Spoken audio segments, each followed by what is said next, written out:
இதற்கு முன்னதாக இருந்த ஸ்டாலின் அவர்கள் 5 ஆண்டுக்கு முன்னதாகவே வேலைவாய்ப்பு தருகிறோம் என்று வெற்று வாக்குகளை கூறி இன்றைக்கு மறுபடியும் வாக்கு கேட்க வருகிறார். உங்கள் மதிப்பு மிக்க வாக்குகளை எங்களுக்கு செலுத்துங்கள். பிறகு இந்த நாடு எந்த நிலைமைக்கு மாறும் என்று பாருங்கள் என்று உங்களை வேண்டி இருந்து கேட்டுக் கொள்கிறோம். உங்கள் மதிப்பு மிக்க வாக்குகளை 500க்கும் 1000ற்கு செலுத்தாமல் இந்த மண்ணையும் மக்களையும் உண்மையும் நேர்மையாக நேசிக்கக்கூடிய எங்கள் அண்ணன் செந்தமையன் சீமானுடைய வேட்பாளர் அன்பு சகோதரி ராதிகா ரிஷிவந்தி தொகுதியுடைய முதல் பெண் வேட்பாளர் இது வாக்கு சேகரிக்க வந்து கொண்டிருக்கிறார். எளிய பிள்ளைகள் நாங்கள் வீடு வீடாக எளிய முறையில் வாக்கு கேட்க வருகிறோம். ஆனால் கொள்ளையடித்த கூட்டங்கள் கோடி கார்களோடு கொள்ளையடிக்கின்ற கூட்டம் கூட்டமாக வருவார்கள். கூட்டத்தை நம்பி நீங்கள் வாக்கு செலுத்தினால் நாம் இன்று இருக்கின்ற 3 லட்சம் ரூபாய் கோடி கடன் 10 லட்சம் ரூபாய் கோடி கடனில் இருந்து 50 லட்சம் ரூபாய் கடனை கூட நம் மீது சுமத்துவார்கள். எளிய பிள்ளைகள் நாங்கள் வீடு வீடாக சென்று வாக்கு சேகரிக்க வந்து கொண்டிருக்கிறோம்.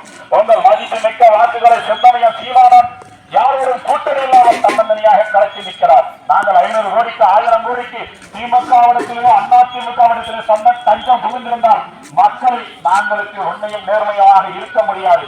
நாங்கள் உண்மையும் நேர்மையாக இருக்க வேண்டும் என்றால் நாங்கள் யாரோடும் கூட்டணி கிடையாது. சீமானின் தண்டிகள் சீமானின் பிள்ளைகள் மக்களோடு கூட்டணி வைத்து நிற்கிறோம். மக்கள் தான் ஆகப்பெரு கூட்டணி மக்கள். மக்கள் நினைத்தால் சீமானை அரியணை ஏற்ற முடியும். அந்த ஆட்சி அதிகாரமும் 5 ஆண்டுக்கு ஒரு முறை தேர்தல் என்ற ஒரு முறை வருகிறது. ஒற்றை விரைவில் இந்த உலகத்தையே நீங்கள் மாற்றலாம்.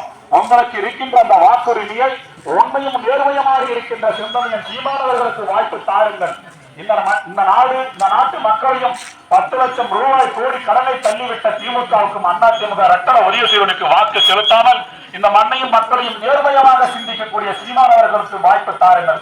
நமது ரிஷிவந்திய தொகுதியினுடைய முதல் பெண் வேட்பாளர் அக்கா ராதிகா அவர்கள் எளிய முறையில் வீடு வீடாக வாக்கு சேகரிக்க வந்து கொண்டிருக்கிறார். நீங்கள் வாக்களிக்க வேண்டிய சின்னம் விவசாயி விவசாயி விவசாயி. விவசாயி வாழ்கிறான் என்றால் அந்த நாடு வாழ்கிறது வளர்கிறது என்ற அர்த்தம்.